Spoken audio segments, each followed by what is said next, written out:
Does it look like it's storming now? Cause it's storming in the 2022 Android flagship smartphone competition.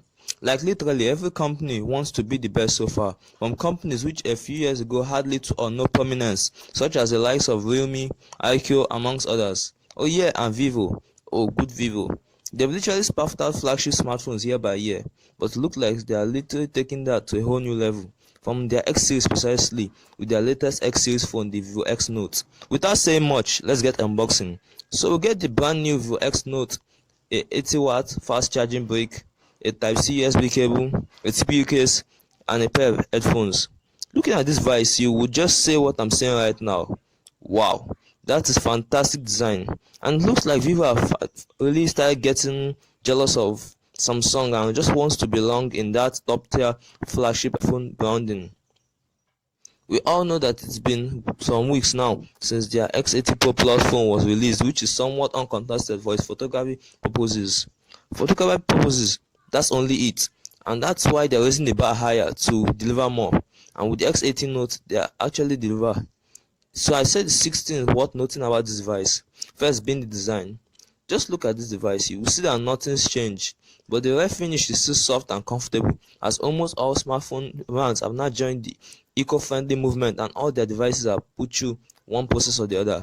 And this is Vivo's way of doing it. It's leather, recycled leather, which will take less items to create obviously. Nothing new or different about design changes, but I'm still happy with it.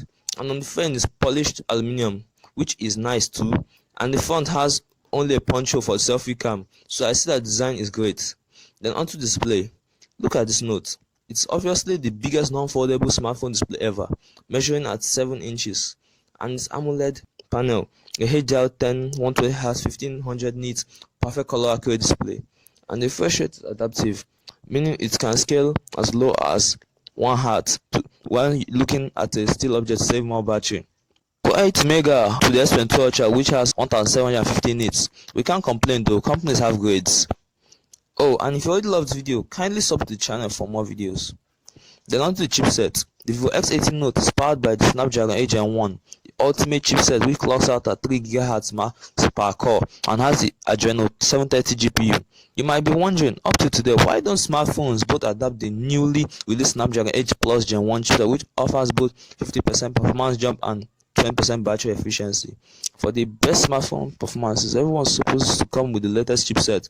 It's so alarming, like, as the S22 Ultra comes with this Snapdragon 8 Gen 1 chipset being the top dog so far this year, and it looks like Samsung isn't going to make the S23 Ultra until 2023.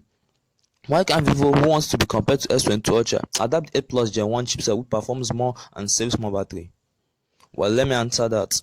So you know about my Realme GT2 Pro review. The Realme GT2 Pro was the first device to ship in the Snapdragon 8 Gen 1 chipset, but can't really be compared to the S22 Ultra as it has some bugs due to lack of time optimizing the software to balance the processing. So the Snapdragon 8 Gen 1 chipset in the X Note is still the best thing to do. The software of the X Note isn't that different from the X80 Pro Plus. It still runs Origin, but it's based on Android 12 with very good features. It's safe to know that the X Note can usher in Android 13 betas, but I recommend to wait for the main Android 13 launch as Vivo are committed to 2 years. So nothing different in this area as Origin. OS is still awesome as it is.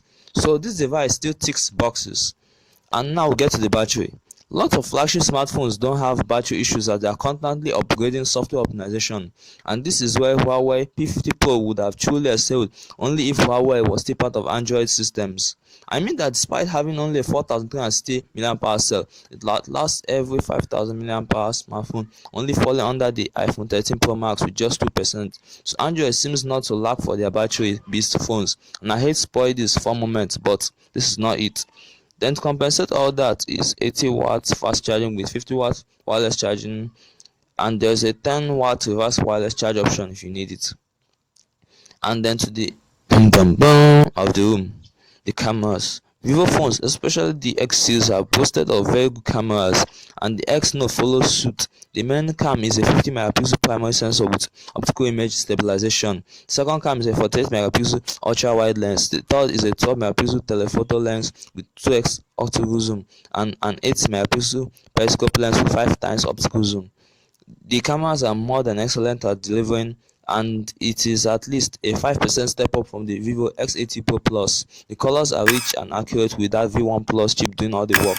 The night mode is lovely as well as the macro mode and a lot more. So I don't know why a lot of people still rate the S22 Ultra higher, because at least in photography the Vivo is better and it doesn't fail at all in the very high quality images. And we come to a verdict. Is the Vivo actually better than S22 Ultra? Others probably, or probably not. I like Vivo's ideas to bring more flagships out here.